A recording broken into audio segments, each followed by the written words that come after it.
اور موسیٰ تمہارے پاس کھلے ہوئے معجزات لے کر آئے، پھر تم ان کے کوہ طور پر جانے کے بعد بچڑے کو معبود بنا بیٹھے، اور تم اپنے ہی حق میں ظلم کرتے تھے۔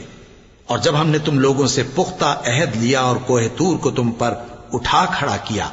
اور حکم دیا کہ جو کتاب ہم نے تم کو دی ہے اس کو زور سے پکڑو اور جو تمہیں حکم ہوتا ہے اس کو سنو، تو وہ جو تمہارے بڑے تھے کہنے لگے کہ ہم نے سن تو لیا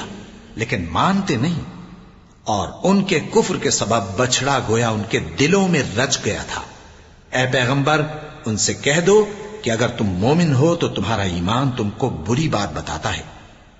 کہہ دو کہ اگر آخرت کا گھر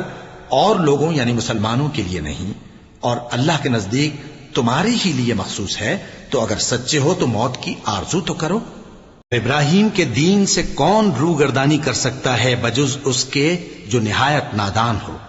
اور ہم نے ان کو دنیا میں بھی منتخب کیا تھا اور آخرت میں بھی وہ نیک لوگوں میں ہوں گے۔ جب ان سے ان کے پروردگار نے فرمایا کہ میرے فرمانبردار ہو جاؤ تو انہوں نے عرض کی کہ میں رب العالمین کا فرمانبردار ہو گیا۔ اور ابراہیم نے اپنے بیٹوں کو اسی بات کی وصیت کی، اور یعقوب نے بھی اپنے فرزندوں سے یہی کہا کہ اے میرے بیٹو، اللہ نے تمہارے لیے یہی دین پسند فرمایا ہے، تو مرنا تو مسلمان ہی مرنا۔